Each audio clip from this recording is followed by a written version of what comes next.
guys. Honde yemukoma anonzi DJ Dhamuka naLevels haisati yapera. Hapasati paonekwa kuti Mpinga ndeipi inogona kubika mabhita. Varoda kuchimhanya futi Clash zvakare. Varoda kuchirova futi Clash.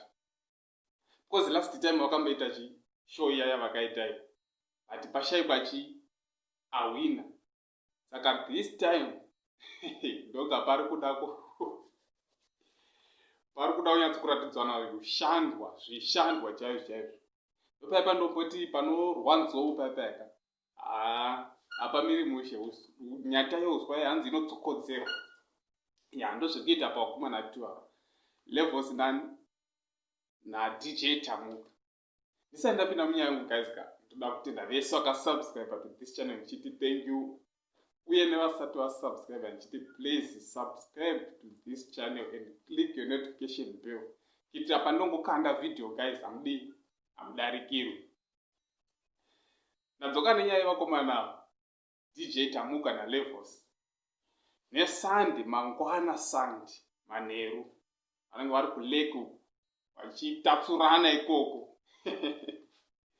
Vachita haveroti kuita kunzi kudii kuratidzana ushando kuti Mpinga ndeipa pakubika mabhiti ndeupi.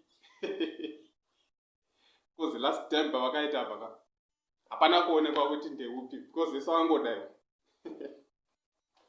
Saka tinoda kuona kuti ari kuhwina ndeupi, ndiani Mpinga, Levels naDhamuka. Guys, mugotaurwa maonero enyu kumakoments. Saka vari kuchimhanya mangwana neSunday. Saka vari kuda kuona izvi guys, unoenda kupage rakanzi 1202 Herbal Solution. Ya, ikoko. Moenda kupage iroro. Then modi mundozvionera vakomana vachiita tunhu twavo.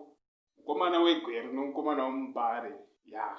Ndochandanga ndachida kusiyira kavidhio kaDJ Fanda achitaura kuti guys neSunday chakachaya.